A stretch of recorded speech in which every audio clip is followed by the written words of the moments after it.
Possibly watching on Zoom and those of you here. This is a workshop tonight. Even though it's not on the agenda, everybody's here except one member, and we're not sure, he may be away. The first item tonight is a pre-application workshop, number one.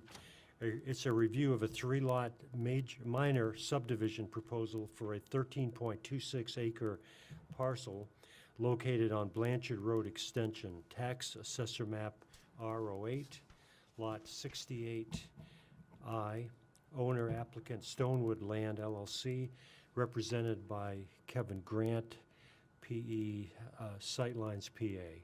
So Kevin is zooming. will be zooming. So I would turn it over to you to introduce the item, Kevin, and let us know what we need to know. Thanks, Paul. Kevin Clark from Sitelines, representing Nate Ross and Stonewood Land LLC for a three-lot subdivision that's located off from Blanchard Road Extension. I will share my screen and then sort of walk through the plans that we've prepared, and then we can answer questions after that if necessary. Thank you. So we have the lot is off from Blanchard Road Extension, which is this drive that comes in and ends here. This is the property around here. There's a vernal pool in the rear of the property and some other wetlands and streams associated with it. A couple of trails that cross through the property. This is other conservation land that our property abuts to the southwest.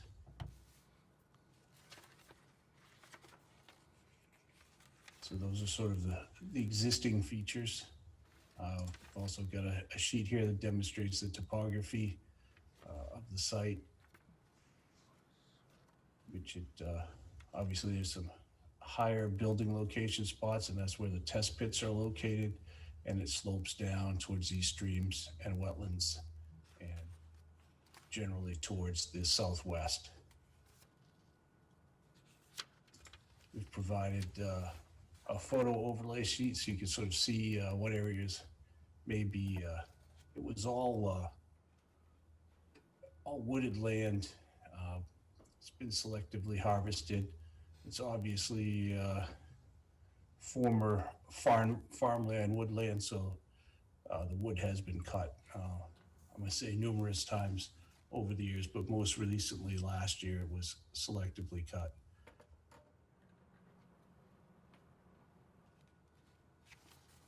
I'll move on now to the traditional subdivision. We're in the RR2 zone, which is a minimum lot size of 2 acres. And although we've got over 12 acres, we're only proposing 3 lots based on the configuration of the site, the 75-foot buffer that we need to provide to the subdivision, and the other environmental features that we need to maintain setbacks from. For the traditional lot, the net site area after we subtract out wetlands and the proposed right-of-way that would give frontage and access to the 3 lots, we still have a net site area that would allow us to have 5.65 lots rounded down to 5. We're only proposing the 3. The lots would vary in size from 3.79 acres to 4.5 acres. And as you can see, they would also have limited building windows based on the 75-foot buffer, setbacks from streams, the other setbacks related to the sidelines. So there would be 1 building window here, another building window in this area, and a third up here. They would all gain access off from this private right-of-way. This would be our preferred method, just because of the larger lot sizes, although the building windows are still relatively small considering the amount of lot area for each lot. We also have looked at the conservation style subdivision based on the computations after we take the 50% of the lot area and divide by the net site area of 5.65, we come up with a minimum lot size of 1.1. That's following the standard set in the ordinance. We're showing lot sizes ranging from 1.85 to 1.91 acres. And you can see the building windows are essentially in the same locations and very similar in configuration to the traditional subdivision layout. We have a little bit, more area that would be common area that abuts the other open space to the southwest. And so the lot sizes are smaller, but they're still going to gain access and frontage from this private right-of-way. And I'll just click back to the other one. If you watch those building windows, you can see that they're a little bit different, but not substantially different between the two subdivisions. We prefer, as I said, the traditional, just because the lot sizes make it a little bit more marketable. However, there's no significant difference in the number of lots we're proposing or really the building window areas. And I guess I would welcome any questions that you would have now. And I don't know if you want me to keep this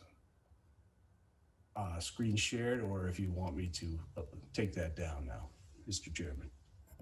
I'll let Bill decide that. Take it down. Yep. Okay, thank you. Thank you, Kevin. Thank you.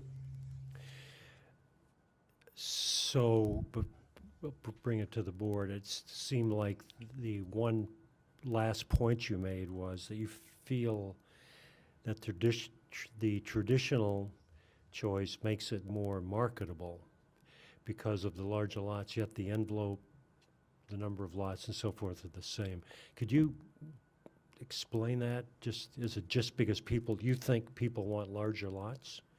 I think people tend to like to own more property if they can, if they are going to be in a rural setting such as this, as compared to if you were in an in-town setting.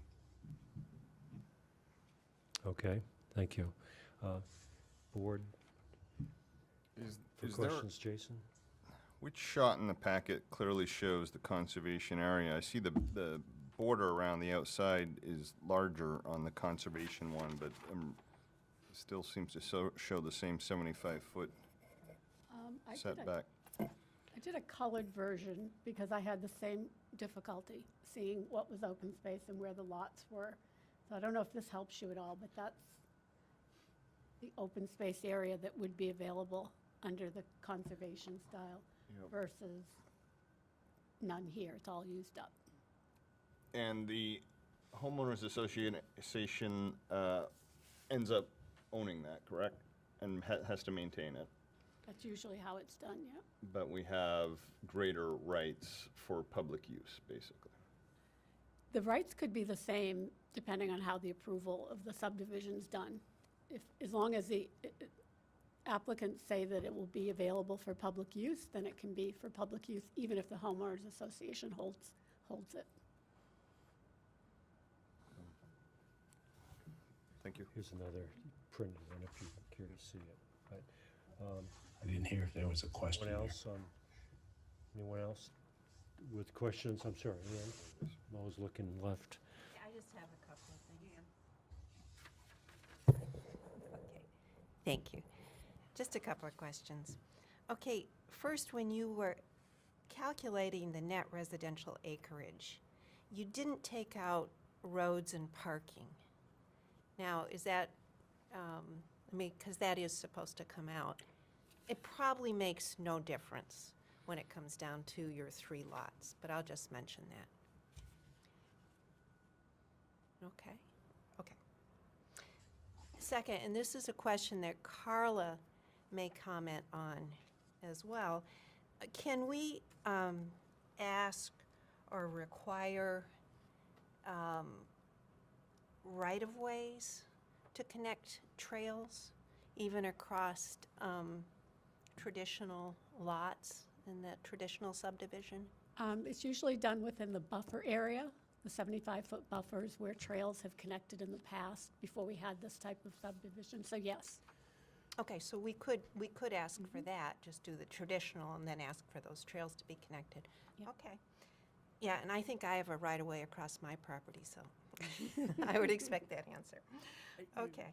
And I guess my third comment here, or maybe I should save this for later, but HOA, we haven't seen a proposed HOA, and I think that can be complicated. That's all I'll say. Okay. Carla, Paul? Yes. Yeah, Josh, go ahead, sorry. We don't usually get right-of-ways to subdivisions. That's correct. They're called easements, public easements. Do we even generally get public easements, or do we just get an agreement from the developer that they're not going to? I am I mean, there's a thinking, big difference between an easement and Yeah. an allowance to use. yeah, it's not a right-of-way, it's in public easement. I'm thinking of older subdivisions like Old Colony out in West Cumberland, where it shows the easement all through the open space around the perimeter and then connecting to an adjacent subdivision. Pretty sure that's the term, but I can double check on that, how we would do Yeah, it. What term are you thinking it would be? I don't think we have, I mean, because an easement gives you some legal, I mean, that Yeah. carries with the land, never to be Right? That's what torn we want. asunder. Yeah. And I don't ever remember the town getting easements on any of the subdivisions that we've done, even though we've had long discussions about Okay. the developers having a trail, and it's in the subdivision plan, so theoretically, there may be some rights there, but just, I would, I know that there are members of the Conservation Commission here tonight, and they're all over the idea of how you preserve land and trails, so they may be able to answer that for you in a few minutes. Okay. All right, yes, Amanda. Just a quick question. I'm curious if there's a particular plan at this point for what the building envelope is provided for, as far as will the development be for a particular building? I guess is my question. Are you planning for a 1,600-foot footprint, or is it open for like a 3,000-foot footprint? I'm curious about how the development plans for those lots as far as what the building will be. Do you have an answer for that yet, or are we too far in advance? I don't have an answer for the size. That would be something that would be established when we develop the homeowners association. And we're still a little bit early in the process for that, as we're still working on sketch plan and workshop. But I believe we would have to submit that when we come in for or at least a draft of that when we come in for the preliminary subdivision application. Okay, great. Thank you. I was just curious. Anyone else on the board? Yes. Lorraine. I just wanted to, it's more of a comment, less of a question. Under section 250-6, paragraph F1B2, the planning board may allow up to a 10% lot acreage adjustment with a high-value conservation subdivision. So that would push each of the lots slightly above 2 acres. So I just wanted to draw attention to that piece of the ordinance that might draw our attention towards the conservation. Good point. Good point. Thank you. Because I know the lot size, I think, Kevin, is a concern. Yeah. That was one of the concerns of the developer. Yes, So that's was one the, way to get some, that 10% increase. Just wanted to draw your attention to that. Okay, 10% you. increase. So it Thanks. does look to me like we will have time in a few minutes to take questions via Zoom, mostly from the public. But if I could, I'd like to ask John Jensenius from the Commission, Lands and Conservation Commission, to make some points that he has submitted a letter that I'm sure many of you have already seen, but I think some important information.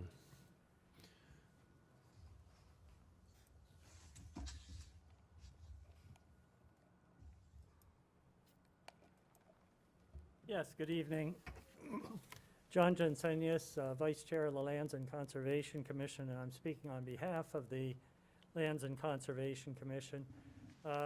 The subdivision or conservation subdivision was established to protect streams, wetlands, vernal pools, wildlife corridors, trails, and look at the possibility of future trails as well. So looking at preserving certain things and conserving others. Now, based on the criteria in the general provisions, the Lands and Conservation Commission is recommending that the Planning Board approve this as a conservation subdivision. And in doing so, we were looking at the several streams that are within the area, the wetland areas, a vernal pool, and as Kevin mentioned, it does border on open space down along the southwestern side of the proposed development. That open space consists of about 30 acres of privately owned open space in the Stonegate subdivision, and then another 20 acres of open space in the West Branch subdivision. So a lot of open space there, and that is very important for wildlife habitat in the area. So, so anyhow, as I mentioned, we also look at trails, and this area has a potential for a lot of good trails. West Cumberland, as you know, we don't have very many trails. Some of this is privately owned, some of it is public or owned by the town.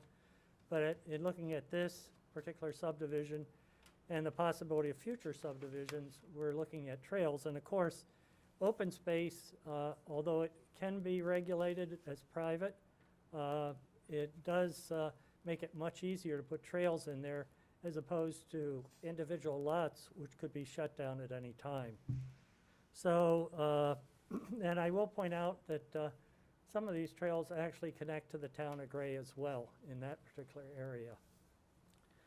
So with that, overall, we're looking at lots that are comparable to the lots in the Stonegate community in size. We think they are very marketable at that size. And, excuse me. And so overall, we're thinking the LCC believes that the proposed subdivision does fall within the criteria which was established for a conservation subdivision. So I'll answer any questions you might have. Any from any board member? John, have you already sort of thought out what you would want for trails if it came to that step? Well, at this point, I didn't go ahead and think about the trails mainly because we're not at that stage yet for the possibility of trails. When we talk about future trails, we're not only talking about a year or two from now, we're talking about maybe 20, 30, 50, 100 years from now, what's the town going to look like? And that's why the conservation subdivision was established, so that we could look ahead and say, I mean, you're looking at the possibility of trails, a trail that could potentially go through this area, one that could go around here. At this point, there is this trail, which does connect to the town of Gray, which could go down into here. So there's a lot of potential there, but at this point, I haven't really looked into exactly what the possibilities are. As I said, it all depends on the homeowners, how that open space is deeded, and whether or not the people want the trails. But in any case, it's good to have that option open. Carla, the issue of easements and rights for the public to pass is a separate issue from whether it's dictated as open space, right? Yeah, I'm just scrolling through our ordinance to see if it's addressed in the piece on ownership of the common open space, which is what that would be. And one without the other doesn't get us what John's speaking of in the future, right? Well, Are you- I will say it's easier if it's one group, or if it's deeded open space for the public, that makes it very easy. But if it's individual homeowners, then one homeowner can shut down their part of it.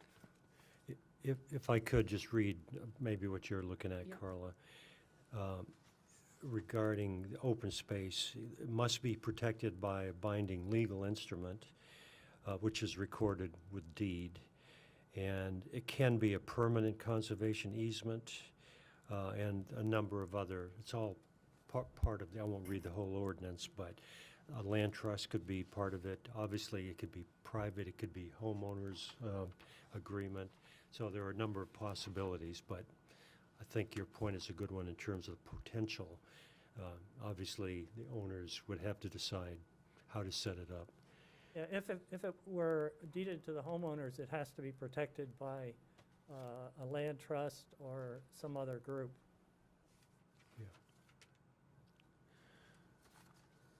Okay, John, as I'm looking through, I'm kind of fighting reflections. Could you show one more time where the open space there, and I'm trying to watch the arrow, the The open fluorescent light, space is that this- would connect to existing or potential open space Okay. elsewhere?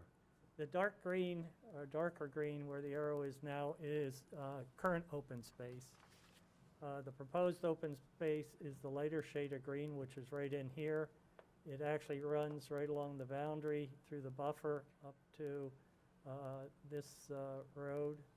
And then on the northwestern side, it runs along the northwestern side to the open space here, and then along the side of the development in the buffer. And how is that current open space owned or managed or How accessed? is this particular open space, the one Yes. that's at Stonegate?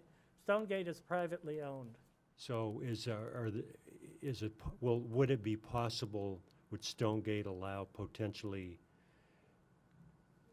a connection at least Well, for residents of both to share that?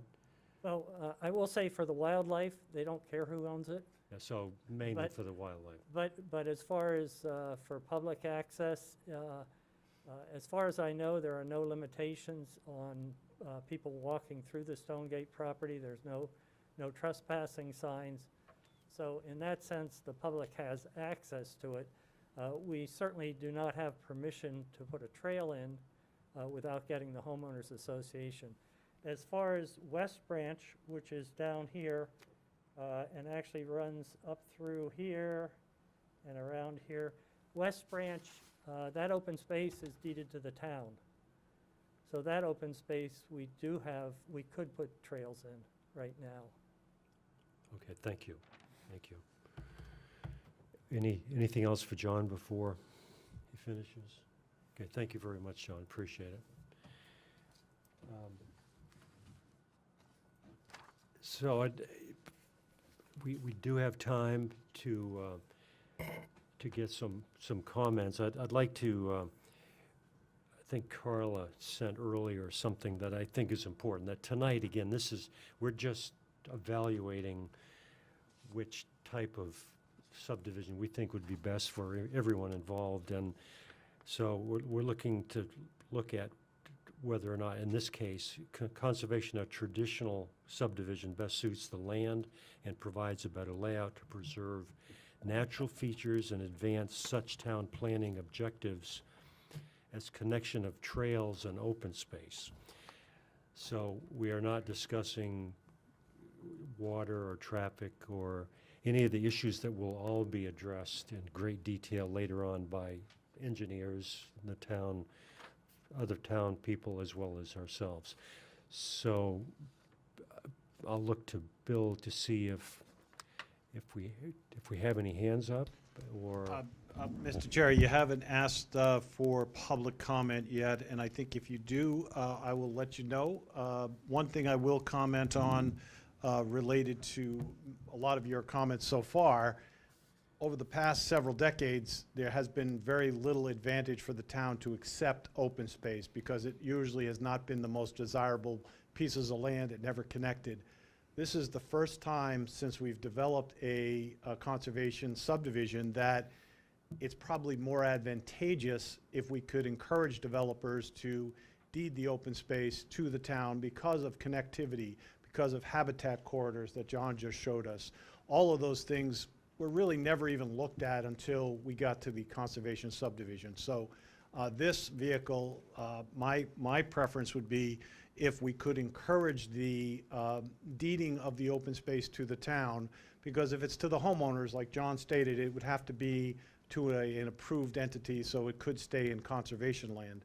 And I think it's really important that we kind of try to encourage people to deed it to the town because of what we just saw here, the connectivity with other subdivisions. Before, we never looked beyond the boundaries of the subdivision, and there was really not a lot of emphasis on connectivity. And now there certainly is, and the LCC has done a great job in bringing a lot of that around. And in the future, it'll be much easier for us to work with trail systems if the town owns the open space. But that's truly up to the developer to say, you know, we're willing to give the open space to the town, and then they insure it, they deal with it, and they basically become the sheriffs of making sure that things are done right.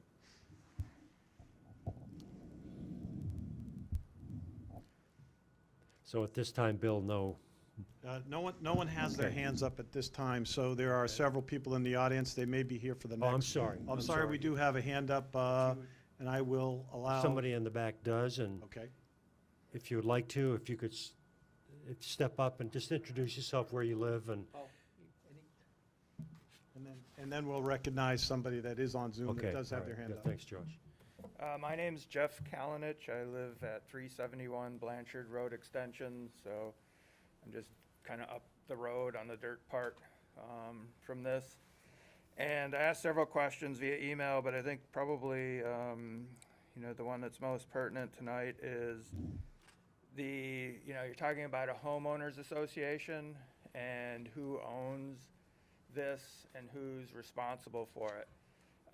I don't know if it's just the 3 lots that are the subdivision, but there's also a larger road association out there, and I don't know if that becomes responsible.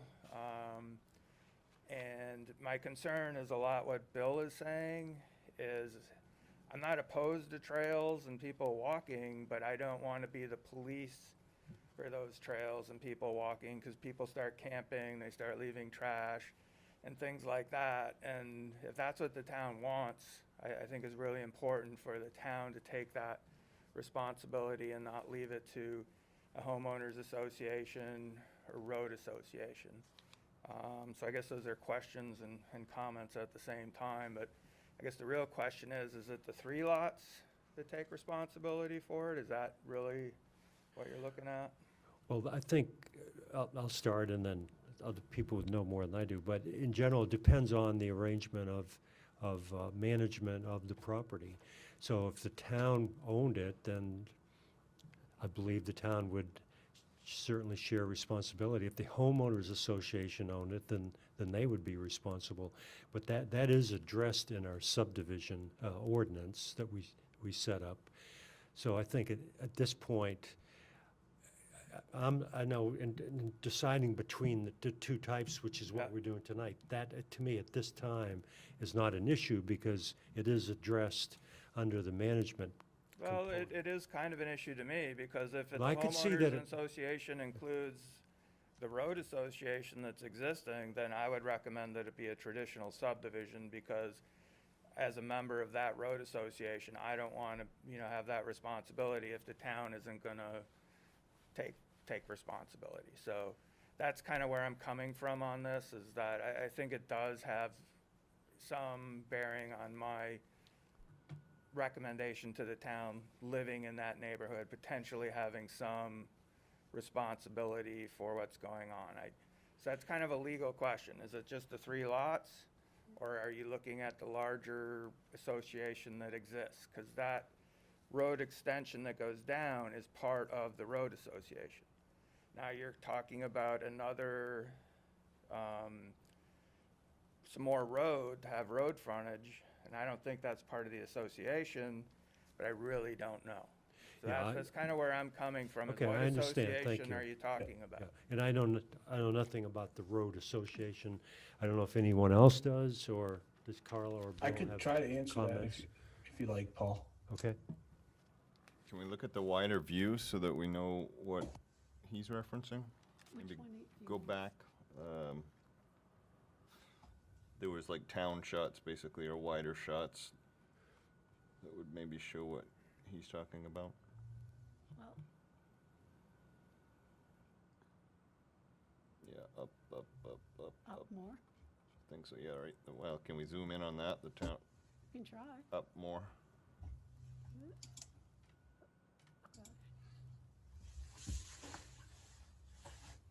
I was thinking the next one up, or he would know better than us. You mean the town map, the zoning map, this one? Something that shows what he's talking about. Well, I mean, if you go up to this one right here, I don't know if I can approach it You and could point hit- and stuff. you just go like that. Okay, thank you.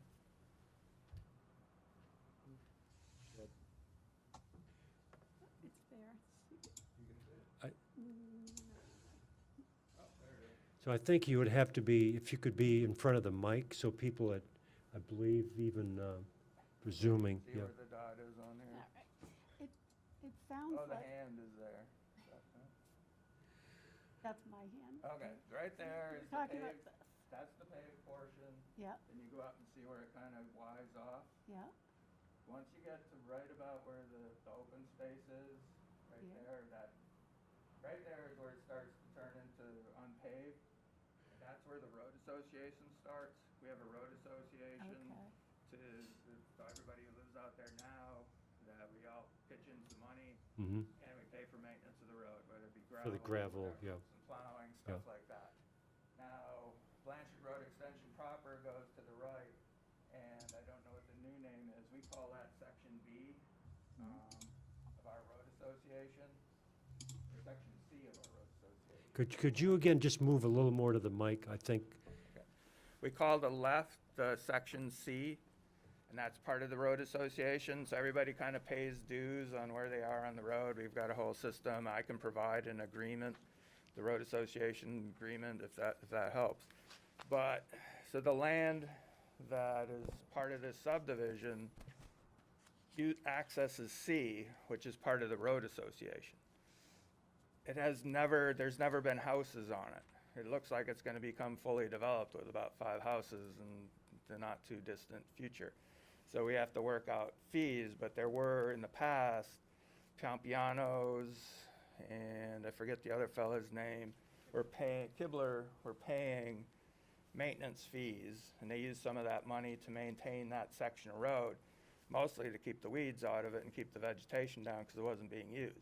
So it's part of our road association, but now what you're talking about is extending off of that. They're gonna, to get the road frontage for the 3 houses, they need to go down, which isn't part of the road association currently. So I don't know if this is a separate homeowners association with their own road, or if Carl, it's gonna be could- part of this. It's shown on the plan as a proposed private way coming off of the loop. That's how it's shown, and Kevin is probably available too. Yeah, if speak I to could, that. I could jump in here and try to clear that up. There is an association or for the existing roadway, and any of the new lots, my understanding is they would have to participate in that, the existing association.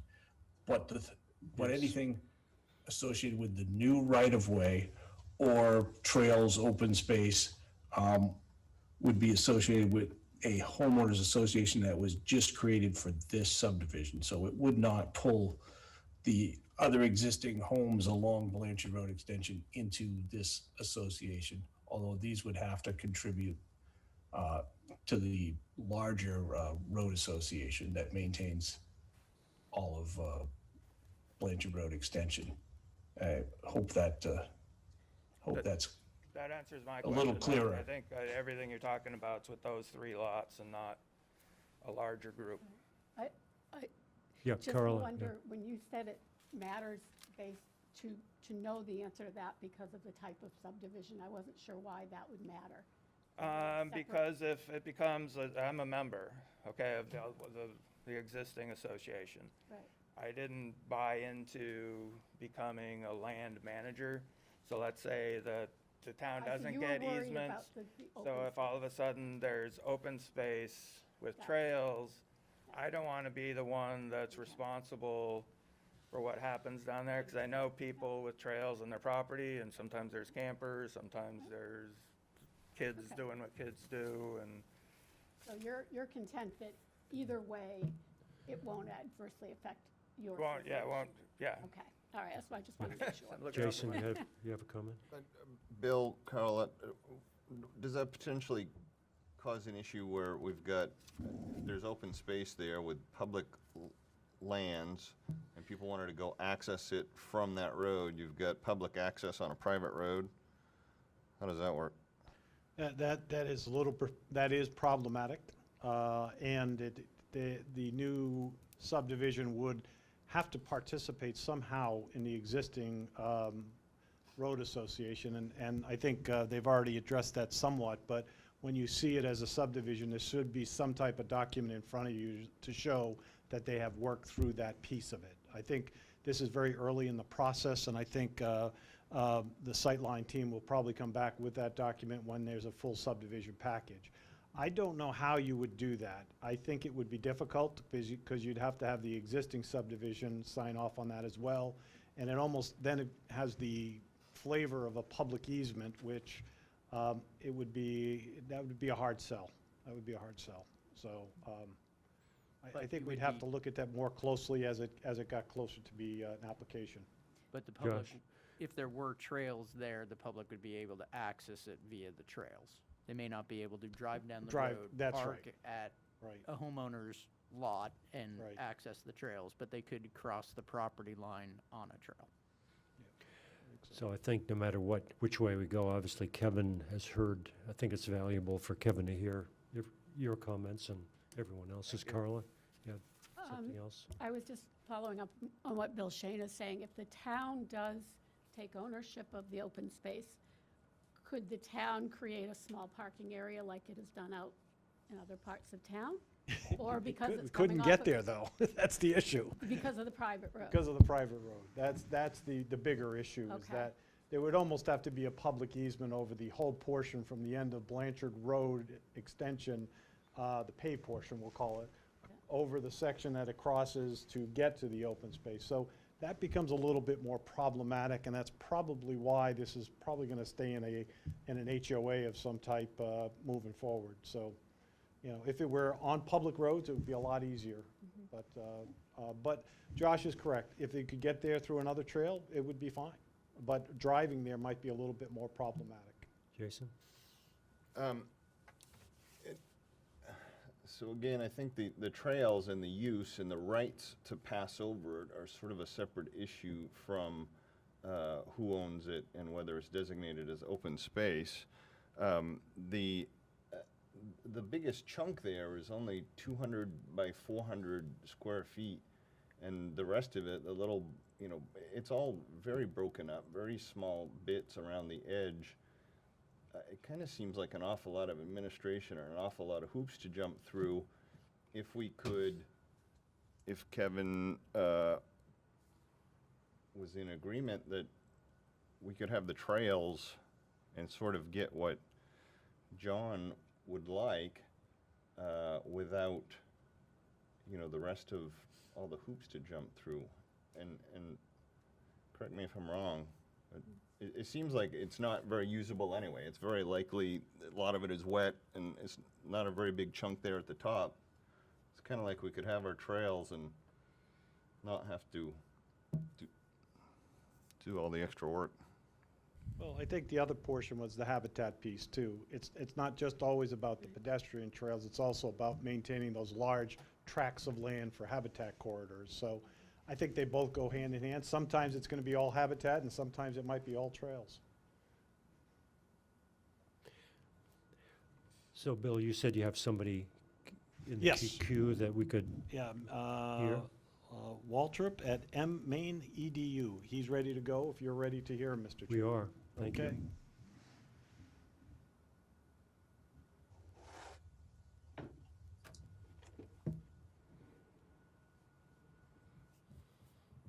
You're ready to go.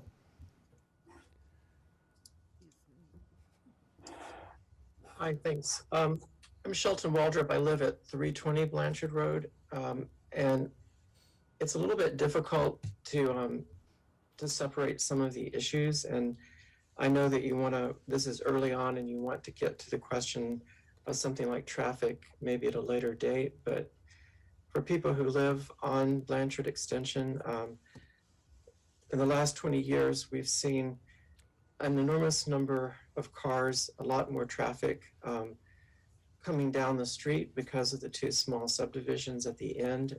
And now you're talking about a minor and a major subdivision, which would really change the nature of what it's like to live here. And if you live in one of the subdivisions, you're much less affected by the traffic than living where we do, which is right on Blanchard Road Extension. The reconfiguration of the intersection between Orchard and Blanchard, the fact that cars don't have to stop there, cars leaving the subdivisions, leaving Blanchard Road Extension area, drive very fast, don't slow down, even for pedestrians. And the idea of adding 17 more houses without at least a seasonal speed bump or rethinking the configuration of the entrance and the exit to Blanchard Road Extension is a real issue for me. And it's also an issue, I think, for people who live in this area, that it has sort of just barely maintained a sense of being rural and not suburban. And I think that would change completely if especially the larger of these subdivisions is allowed to go forward.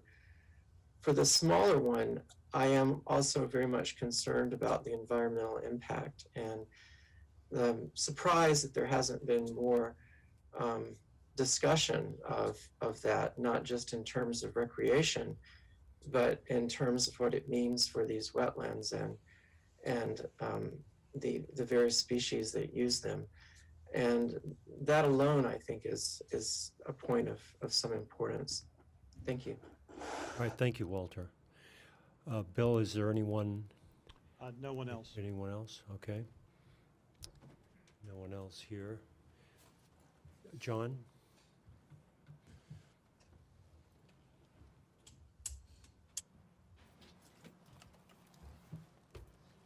I just wanted to comment on when you raised the issue of parking. I don't think we're looking at making this a park like some of our other places, so I don't see a real need for an area where you can park. I think the use of these trails would be mainly the people that live in the area. It's really, I mean, we're talking about this subdivision and the next subdivision, and looking for areas where those people can have an opportunity to walk around and enjoy the open space. So I don't think there's any need for a parking area. I don't see people driving in to use these trails. We already have a number of those places that are parks that people can go to right now, so. Thank you very much. Go ahead. John, do you have concern about, I mean, the trails are separate from whether it's a conservation subdivision or not, right? Yeah, So are you not in favor of just having trails and leaving it traditional? no, I think it should be a conservation subdivision based on the wetlands. The person that just spoke talked about those. I think those are addressed by the DEP at a later stage, so we weren't talking about those. But it does have all the criteria, the wetlands, the vernal pools, the land nearby that's in open space. So based on all those things, and it has steep slopes in a lot of those areas as well, I think it just belongs as in open space, and you know, it's available for people to use depending upon how that open space is deeded. Thank you. Okay, thanks again, John, appreciate it. Anyone else before we come back? All right, so welcome, Bill. Thank you. So for members of the board, comments and where we're headed with a recommendation. Josh? I mean, how did we what's our format here? Did we decide we were gonna vote at the end of this, or are we just kind of sharing our Well, thoughts? we're going to we're here, I think, partly for the developer's sake, to make a recommendation to the developer for what we would prefer. I don't think the developer's obligated from the way I read. I think it is. I think it's binding. Okay, then that's important. Yeah, let me just double check that. What? Yeah. Okay, I mean, I guess Yes. I'll kick off. My preference would be, based on what we've heard, would be a conservation subdivision. I don't see a compelling make or break reason why it would need to be a traditional subdivision, and I think we as a planning board and as a town have stated that our preference is a conservation. So I would probably lean that way regardless, but with the wetlands, with the contiguous open space outside the borders of this subdivision, my preference would be a conservation. Thank you, thank you. Other opinions, comments? I'll go ahead, Bill. I came in late, but when you do a Google Earth search on that, and you see how the land that could be set aside during the conservation subdivision backs up to the other properties, it lines up perfectly. It makes sense. It would have a bigger, larger area. So I don't know if you covered that or not, but. In a way, yes. Okay, Yeah. so I would prefer the conservation based on that. Yeah, I would too, and I think some of John's points were very important to me as a resident of the town. And I liked Lorraine's comment of the possibility, if it helped with the marketability that was mentioned, if that it came to be that was important, that we could at least consider that in the future. I don't know even if it would work with the building envelope and so forth, but at least it's there, the 10%, the possibility of making the lots a little larger than what they otherwise would be.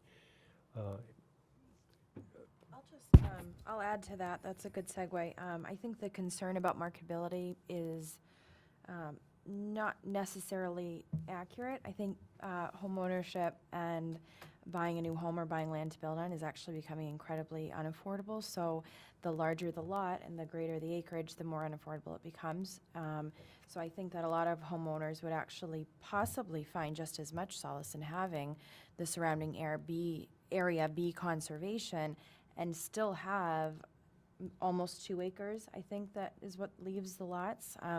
That's a decent amount of land, and a lot of folks are moving here to have that sort of conservation area around them to keep it more of a rural place to live and not a place where, you know, you've got your neighbors backed up and lined up and lined up and lined up. So, so if the marketability is one of the issues, I don't think that the way that the conservation subdivision would create or diminish the lot size is that great of a concern for the market right now.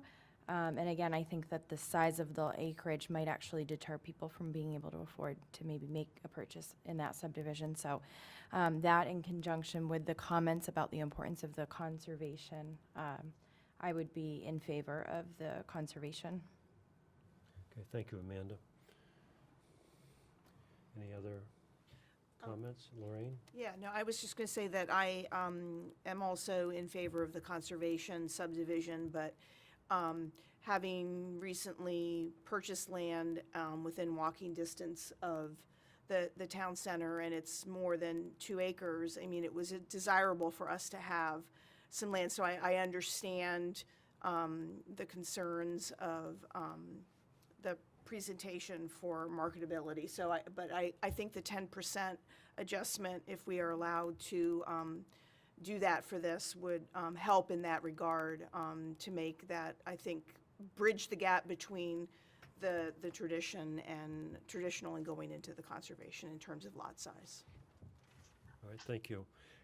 Can I interject for a second? Carla, is the developer obligated? Did you find that? Yes, I can read the section Okay, to thank you. I you. know Josh will want to write down the specific section. It's section 250-14, procedure for subdivisions in RR1 and RR2 zoning districts, and it's letter F. It says, the type of subdivision selected by the planning board shall not be changed unless the planning board finds that unforeseen circumstances require the decision to be altered. In the previous section to that just says that the applicant shall be given a decision at the workshop as to what type of subdivision is most appropriate, or be told what additional information is needed for the board to make a decision.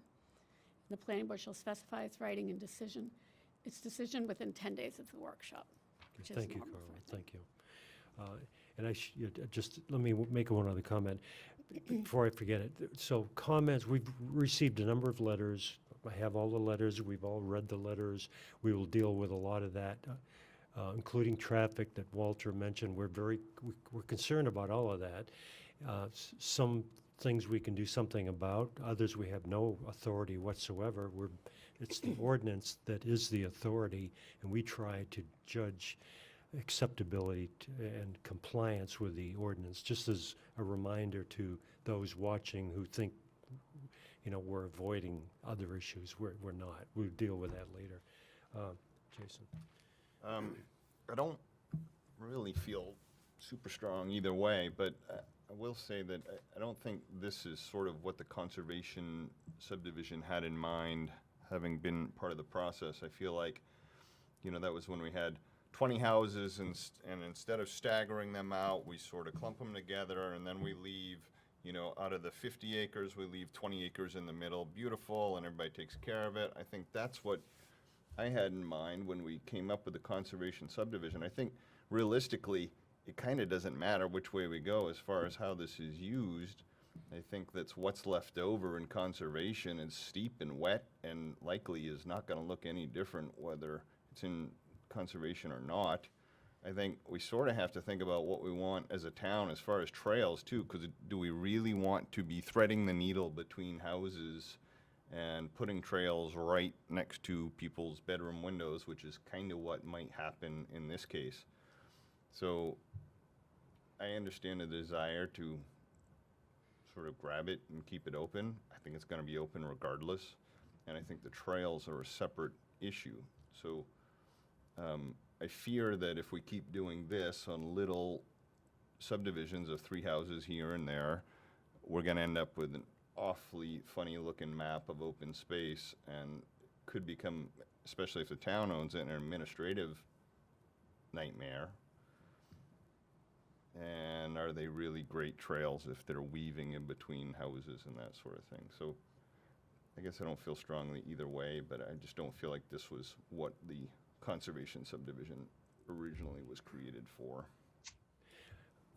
Just a comment, I can't speak for John, but any trail I've been on doesn't go near anybody's windows. I think they're pretty careful about that. We have trails near our house, and all of the trails I've been on, I think, are extremely well done. So, and with Ocean View, that was an issue that, we dealt with Phase 1, and I think that was changed because of that, so they wouldn't be, for privacy's sake. Anyone else, Ann? Yeah, I agree with Jason. Mike? Sorry. I agree with Jason. I think that this adds a layer of complication to this small subdivision that will be troublesome to the people living there. I'm not, I'm not super committed either way, but I would go for the traditional subdivision for this one. And I must admit, I think it's kind of small, but we did apply the conservation subdivision to minor subdivisions as well as major subdivisions. So, but perhaps the cut-up nature of this open space and the fact that a large part of the open space that we are concerned about will have to be preserved anyhow, even though it's on somebody's private property. I would tend to let them go with the traditional here. Okay, thank you, Ann. And Can I we ask heard, Can I ask one more question of Yeah, Kev- absolutely. Kevin? Would, Yes. If we went traditional, you guys would be agreeable to working with the town to have some reasonable connecting trails, even if the land was not in open space, if it was not conservation? Yes, I think the developer would be amenable to that. I think what we'd want to do is, you see that one sort of to the northwest side, is push that over into the 75-foot buffer and closer, sort of parallels the stone wall along the town line. Something of that nature. So these were, well away from and buffered from the building. Push any trails away from the envelopes, you mean? Yes. Yeah, that makes Exactly. sense. any others? Any other questions, comments, motions? I will make a motion that we recommend a conservation subdivision for the 3-lot minor subdivision located at Blanchard Road Extension, Tax Assessor Map R08, Lot 68, is that 681 or 68I? 68I. Is there a second? I'll second. Bill, second it. Any discussion on the motion before we vote? So the motion is for a conservation subdivision, correct? Okay, all those in favor of the motion? Aye. So 1, 2, 3, 4. All those opposed? 3. So 4 to 3. The motion passes. Kevin, thank you, and thank you for everyone that made comments and contributed. We appreciate it. Thank you very much for your time, and hopefully we'll see you soon with our more complete application. Can I get those letters that were submitted from Carla? Is that possible? They're on the website too, Kevin. Okay, thank you. Thanks. So we will, unless, does anybody want a break? We're only at 7, just about right for what Carla sent out. So, wait just a little bit here for Bill.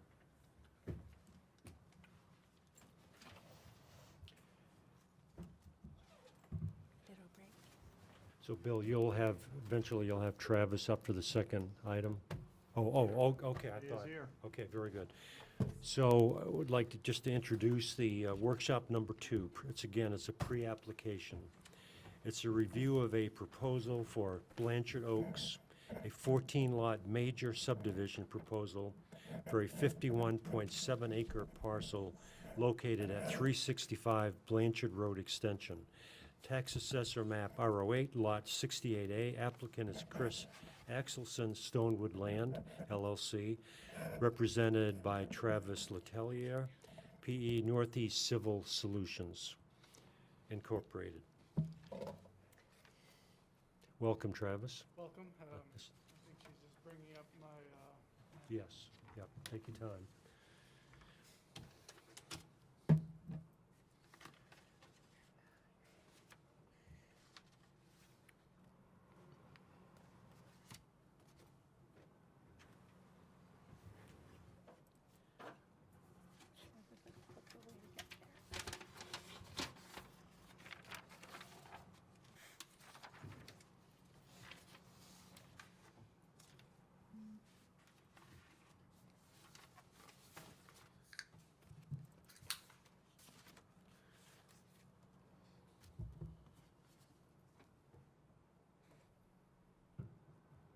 I don't know which one you'd like.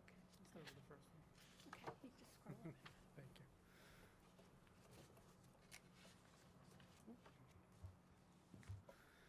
Good Whenever- evening. Whenever you're ready, Yep, good yep. evening. Can you hear me all right? Yes. My name is Travis Letellier. I'm from Northeast Civil Solutions. It's actually nice to get out, out to a meeting. I've been stuck in Zoom land, I think, the last year or so.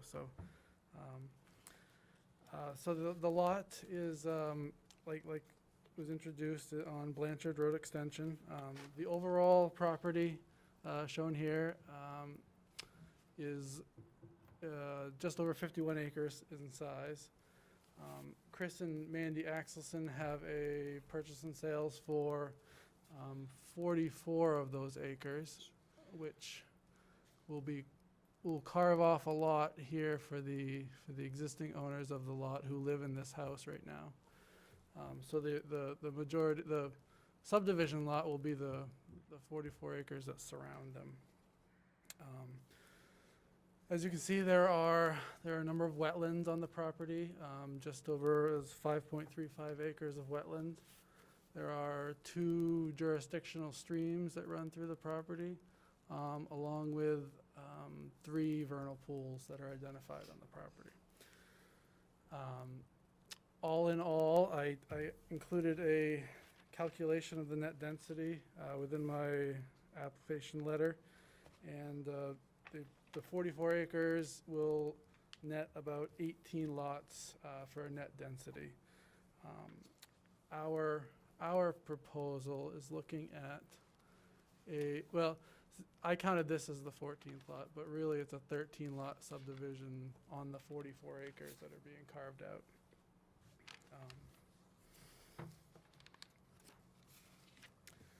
I did the minimum lot size based on the calculation within the ordinance is 53,427.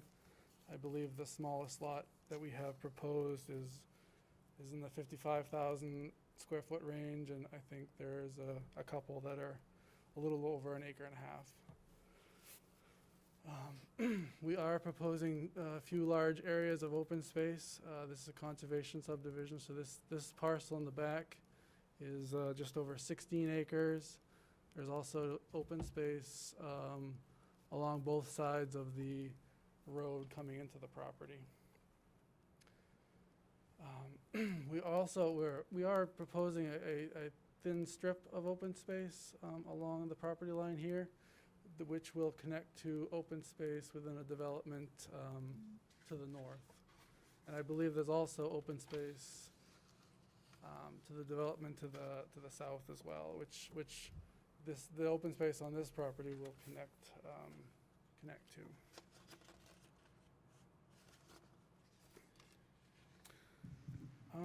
With that, I guess I'll just open it up to questions, and if you have anything you'd like answered, please let me know.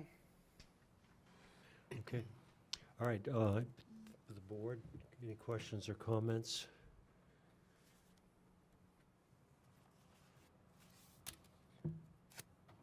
I guess it's way too clear. So I'm sorry. Ann, I'm sorry. You're so far away. I'm way over Yeah, but here. next time you're gonna sit here, okay? Closer. Okay. Go ahead, I'm sorry. Well, yes, I think it's a very nice presentation. And Is the mic okay, or could you read? Yeah, can you, I'm not I have to move in a little bit, I guess. I think it's a very nice presentation and a good example of a good use of the conservation subdivision provisions. I have, well, the only thing, I hate to bring this up, but I did ask a question about, because the water issue has come up. And this is more, actually, I don't even know that it's for the developer at this point. But that is an issue that I think is supposed to come up early in the discussion, just as to whether we have any concerns about the water. It is, let me think here. I pointed that out. That is what the section, well, anyhow, it's in our It's in our ordinances. And so, and this is a bigger subdivision, and 13 wells plus another 3 in the other one might be a lot. So do we have any concerns about the aquifer there for 13 wells? Do you think there are any legitimate concerns at this point? There's been no anecdotal information provided to date that I'm aware of that says people in this area are having difficulty with their wells. I'm sure if they are, they're gonna let us know. Okay. The board always has to make a positive finding of fact that there's adequate water for the needs of the subdivision without adversely affecting abutting properties. How the board gets at finding that evidence can take, depending on the concern, can go as far as requiring the applicant to do a hydrogeologic investigation, Okay. which will be very scientific and explore where the aquifer is, and I'm not a scientist, but would really give you pretty factual information about whether it can work or not.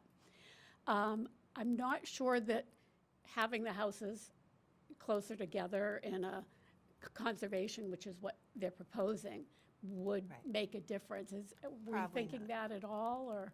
No, No, no, you weren't going no, I there. wasn't thinking that would make a Okay. difference. It's just that area, We- is there a concern in yeah, that area?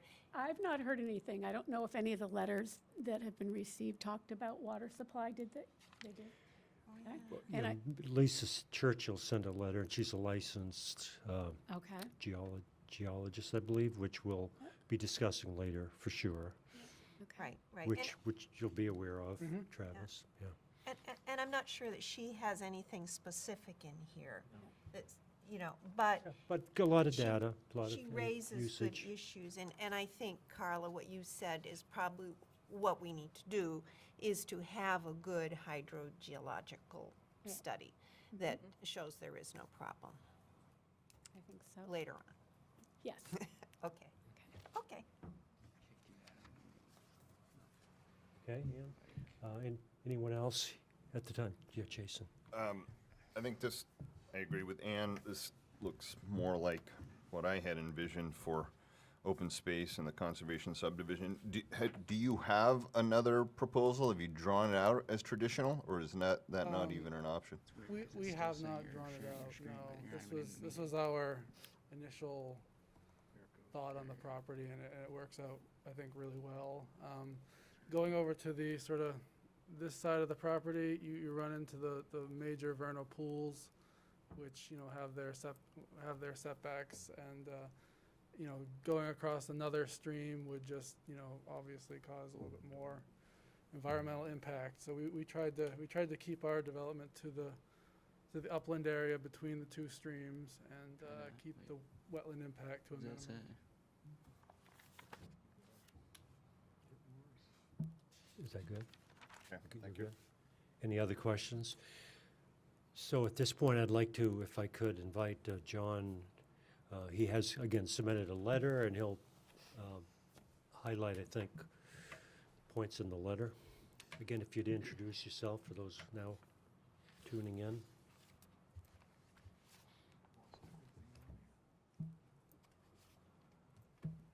Okay, John Jonsenius, Vice Chair of the Lands and Conservation Commission, speaking on behalf of the Lands and Conservation Commission.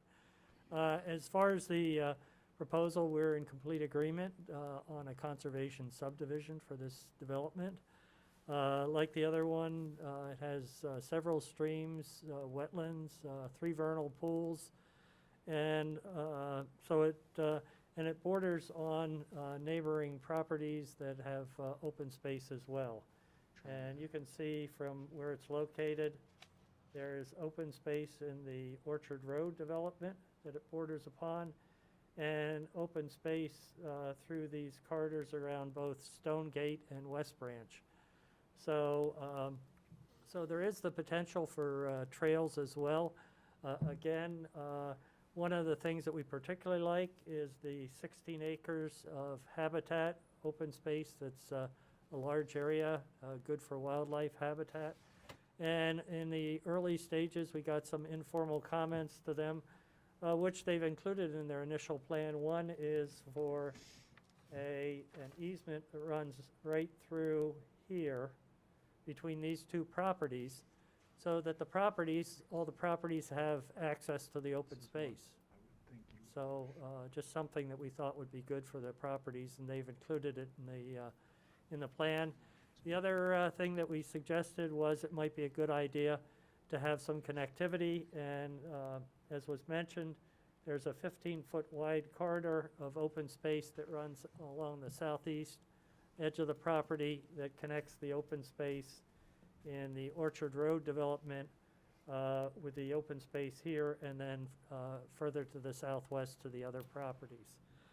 So although there are no trails on the property now, we do think there's a potential for trails, and we think that the developer has already addressed some of that potential. So overall, we think it falls within the criteria for conservation subdivision, and we're glad to see the developer is recommending that as well. Thank you very much, John. Does anyone have a question of John before he sits down? Okay, thank you. Bill, is there anyone on Zoom that has a raised hand? No? Okay, we're still looking. Yeah, go ahead, Jason. Carla, what, You need to get another mouse, yes? wasn't, the original idea of this conservation subdivision, if I remember right, was essentially not to be able to do more houses in the same amount of space. So wouldn't we have to sort of see the traditional drawn out with the lines coming off from that vernal pool and how they would lay out if this was traditional to know how many houses we could have otherwise? I mean, my concern is what we're doing here is you're taking that land that is unusable and it's becoming, you know, completely usable land as part of the calculations. They took it out in the net acre. Yes. They did? The net residential acreage calculations, which are included, show that they would get this number of lots regardless. And Okay. that was the intent of our work Okay. committee. We didn't want it to be a disincentive to doing a conservation or a traditional. Right. Nor more houses, right? No, Yes. no Okay. bonus. Remember, we thought about a bonus provision and, We did talk about bonuses. yeah. Yeah. Well, that was my concern is you buy the swamp next door and then you get to build more houses. I see. Oh, I'm sorry, Bill, you have, You have Anna, who has a question. okay, Anna, welcome. And you'll need to unmute Anna. There you go. Is this the public comment period? Sorry, my name's Connor McKay. I'm Anna Daco's fiance. We live at 379 Blanchard Road Extension. Is this the comment period or is this just questions for the developer? No, you certainly are welcome to make comments. Yeah, well, we would just like to register general opposition to further development in the area. It's perfectly fine for people to build homes. We're not generally opposed to the 3-lot conservation subdivision that we were previously discussing. But we think that a 14-lot subdivision directly abutting our property is a bit much. We moved to this area recently to enjoy a more rural life, and we believe that the town of Cumberland was interested in providing a more rural lifestyle. And we just see plan after plan for more and more subdivisions, and that's generally concerning for us. We have plenty of wildlife that walks through our yard on the regular, which we quite enjoy, and we're concerned that this is going to really negatively impact their habitat, as well as potentially threaten some of the waterways that we see here. It looks like one of these homes is almost directly sitting on top of what looks like is marked as wetlands or a vernal pool. So we would just like to say that we would love to see a smaller footprint for this neighborhood, if at all possible, and something that better protects the rural look and feel of what is essentially a dirt road that has provided mostly nature and things for us to enjoy. All right, thank you very much. Bill, are there any others that you know of? Not at this time. Okay, yes, sir. Co- You're free to come up if you'd, we can come back, but Again, if you'd introduce yourself again. Jeff Kalinich, 371 Blanchard Road, extension. I abut this development to proposed development. And there has been previous proposals. And I think the conservation subdivision is protecting some valuable resources. The vernal pool buffers under different scenarios could be developed. There's like a 25% allotment of development in a vernal pool buffer. And under different scenarios, those could be developed and houses could be put kind of where they're preserving. So I think this proposal is providing, the kind of conservation that you're looking for on it. So I just wanted to register support. The only thing that alarms me again with the conservation subdivision is the discussion of trails. This parcel is abuts Section B of the Blanchard Road Association, and dues have been paid. So it's a part of that. And so my concern is I don't want to be responsible for trails. I think it's awesome wildlife corridors, and I'm all for that. But when you start talking about other uses, that's great. But I don't feel like I should be part of that. That should be a different association, and you can probably make that happen. But yeah, so I think it's a good proposal, and I think it not only preserves the resources, but it actually helps maintain the rural character that exists around the old Morrison farm, because otherwise those dirt roads, there could be more cars going on it, and this is going to eliminate that, going up that section. Thank you very much. Any others here, or no, none? Bring it back to the board for other comments or motions.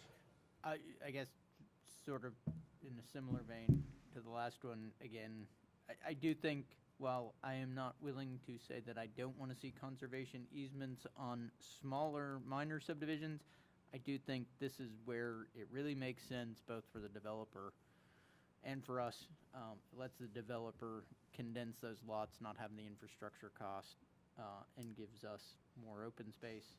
So I am certainly in favor of a conservation subdivision in this instance.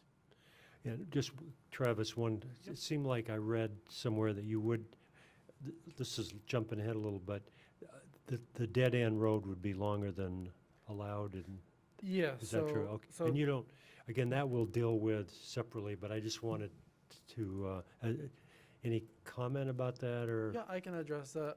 So this total road length is 2,300 linear feet. I think the road standard for dead end is 2,000. But we're really, we've snaked the road up around this stream segment to avoid, a stream crossing.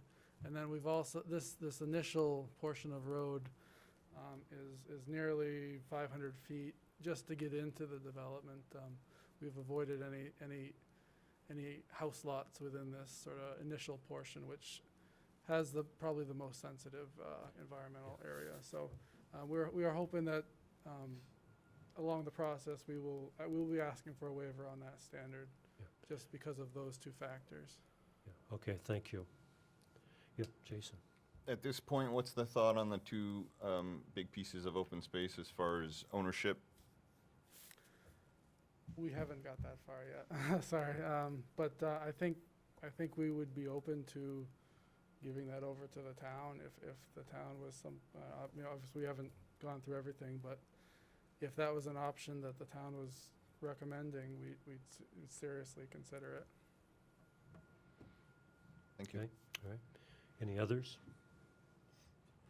Look all the way down.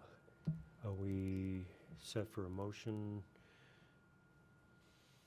Oh, sure. Anybody else want to say anything?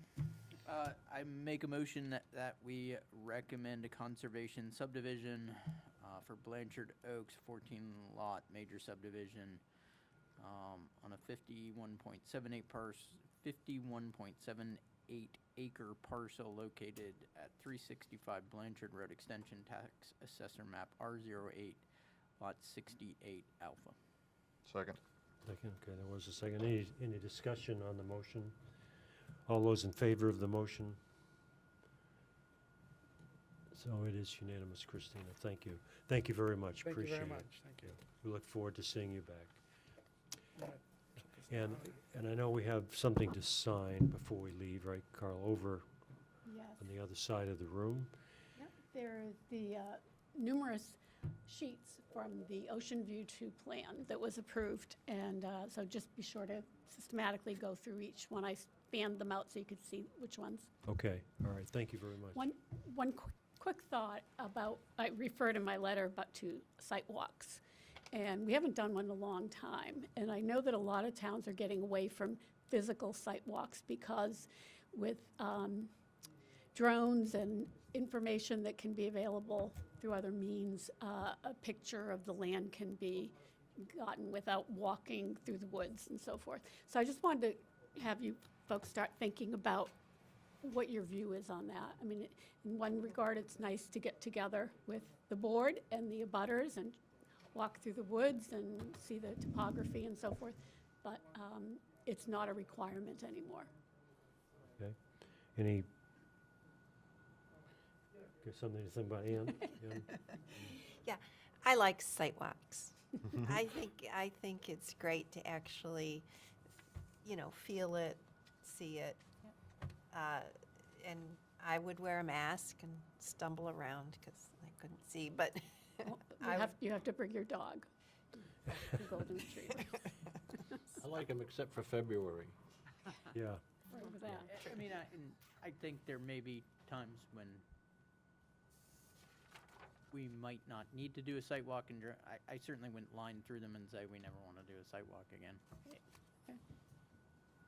So with these two, should I start working with the consultants to lay out a center line for the road so that we can look at doing that in the next couple of months? yeah, well, yeah, and at least to me, it would seem like I think you early on know better than we do of the need to see and walk. I mean, sometimes I think it probably wouldn't matter, but other times, I thought the walk when we were doing the pit, everything being moved and all of that, the views from, I mean, it gave us a good idea of, it'd be hard to imagine that without actually being there. How big does a berm have to be to hide this from those neighbors and so forth?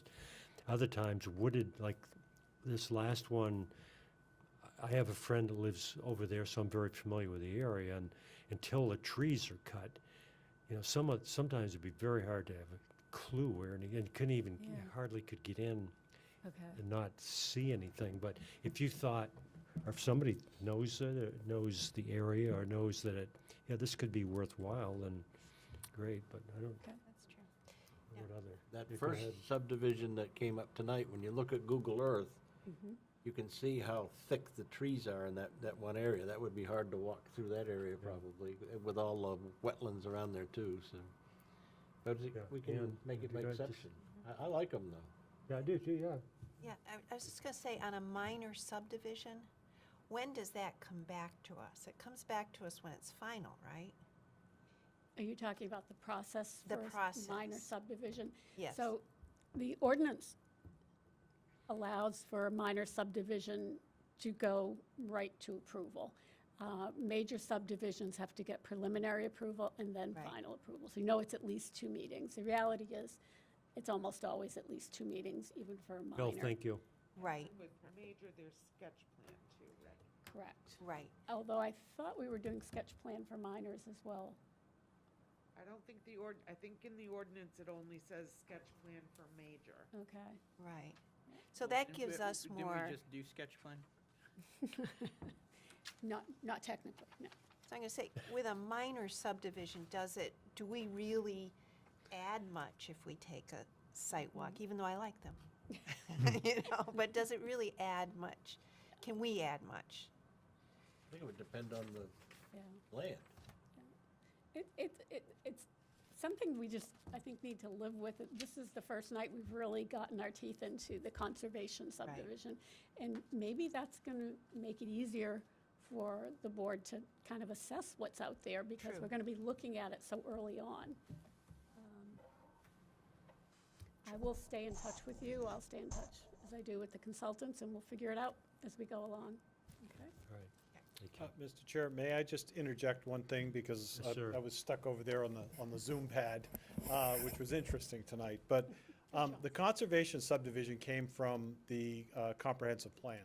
There were questionnaires in the comp plan that said the citizens of this community really wanted to see a conservation subdivision to protect possibly about 70% of the land that's left in Cumberland in the RR1 and RR2. That process was laid out over a long period of time, and that really lays in your lap. If you didn't like what you saw up here, there's nothing that basically says that you have to accept this as the only way to go. We were trying to encourage developers to come in with some ideas, so we weren't starting with a blank sheet of paper. But if you remember, Paul especially, you were involved in the process probably the longest of the folks that are here. We were talking about coming in with a blank sheet of paper, but nobody really knows how to formulate house lots and roads and all that stuff, so it didn't seem like it was going to be practical.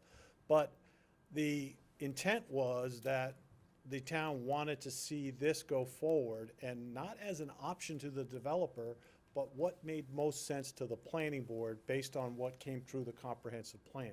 So I think what you did tonight was perfect. I think you struggled back and forth saying, is there really much advantage over one or the other?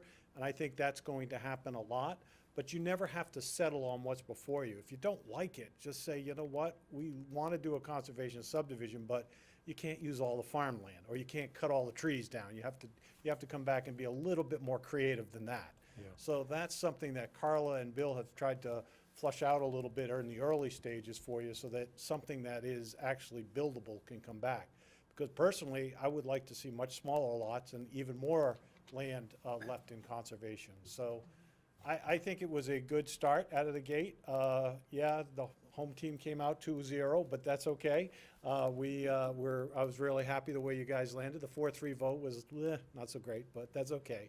Yeah. But that's what it's supposed to be. It's not supposed to be pretty. It's supposed to be the sausage-making process before, we get to the end. And I was really pleased the way you guys handled that, and tried to separate the next step from this step, because they are very, very unique. And Carla and Christina have been basically handling all kinds of questions about traffic and about water and about Yeah. everything else, and that's next. Yeah. So that's all in the queue. We don't want to forget that, but tonight was really the big first step, and thank you for being patient and going through that step. I have a question for Just you. a comment, Bill.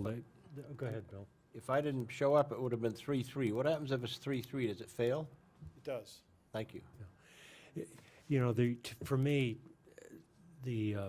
whether it was on the ordinance committee or sitting up here, the reality is, do I really know what is best for everybody involved? I don't.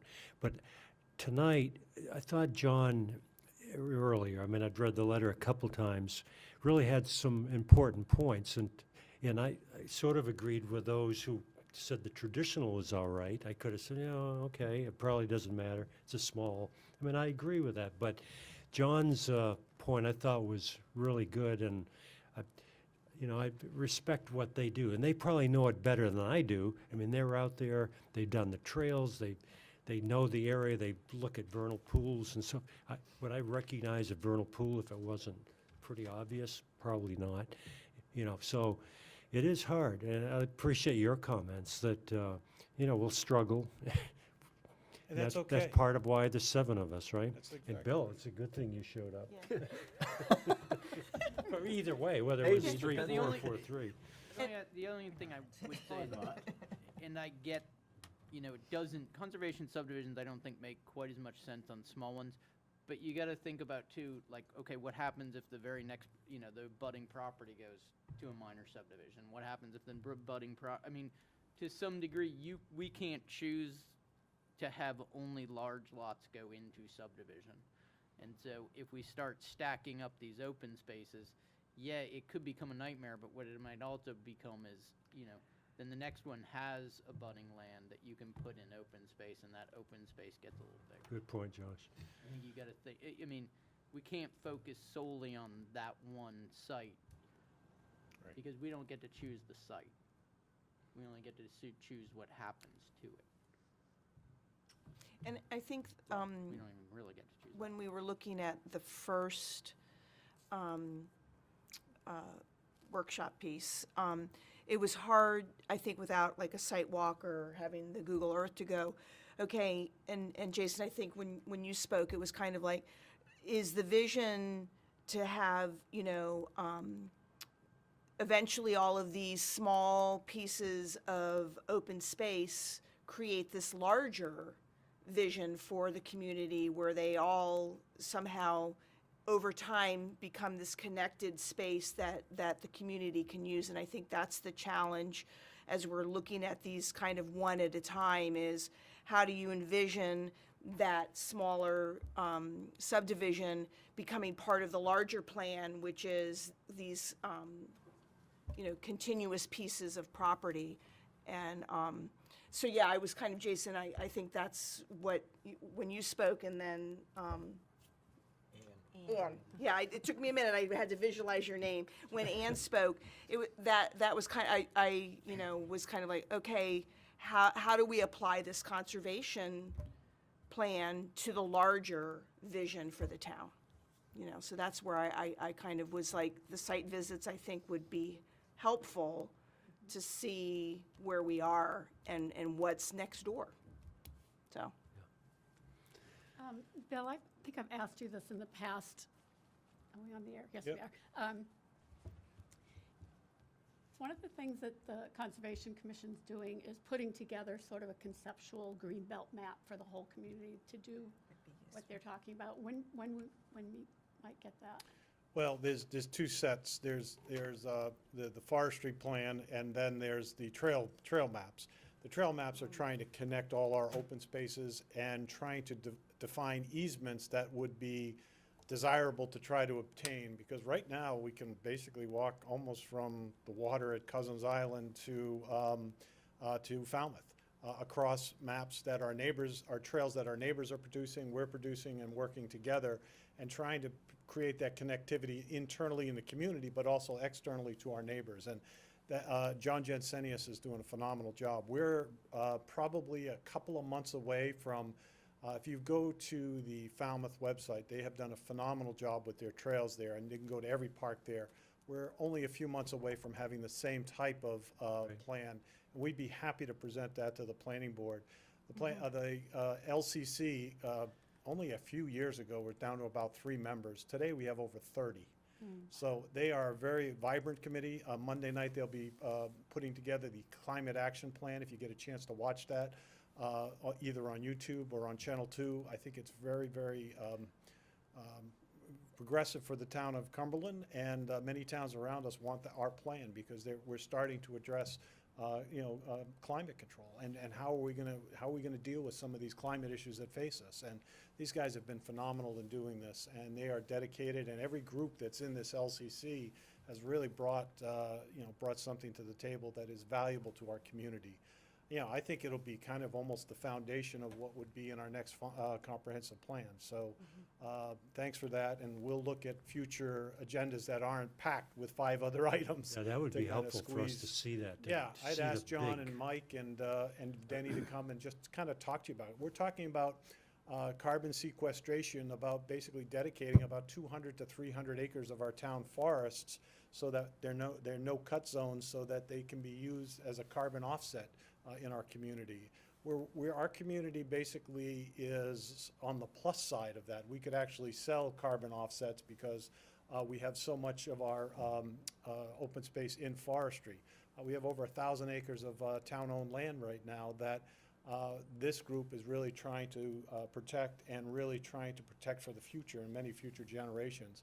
I think we have more land that is in a dedicated conservation easement than per capita than most communities around us. So I'm very proud of the work they're doing. They're very active, and they're very ambitious, and they're very passionate about conservation subdivisions, so be careful. It's gonna get ugly soon, but that's okay. I mean, it's okay to have controversy. It's always been water very flowing. respectful, and I really appreciate your thoughts and the stuff you guys brought to the table tonight. Yeah, that would be really helpful for me, Yep. because then suddenly that little patch of land that we're setting aside suddenly becomes part of the whole, and you go, wow, that's really meaningful. Yeah, Yeah. I never saw it until John Jensenius connected all the dots with, West Careful what Branch. you say. And he's back, now we There have he to, is. now we have to Yeah. talk in front of his Yeah. back. Can't talk about it. Now we have to say something good. So John, we were. I'll get out of here. No, we were just talking about the connectivity of the trails across the town, and in a future meeting, planning board would like to see the work that you and your group have been working on as well. Big And picture. I said, we're not too far away, in the next few months, we'll have something really special. Yep, Great. Thanks, John. okay, thank you. Night, John. But can you see it better from here? Thank you. So, What would it say? Because I don't Shall we mind if you sign? do that. We talked about it before, so I don't mind if you do that. I think do we need to adjourn?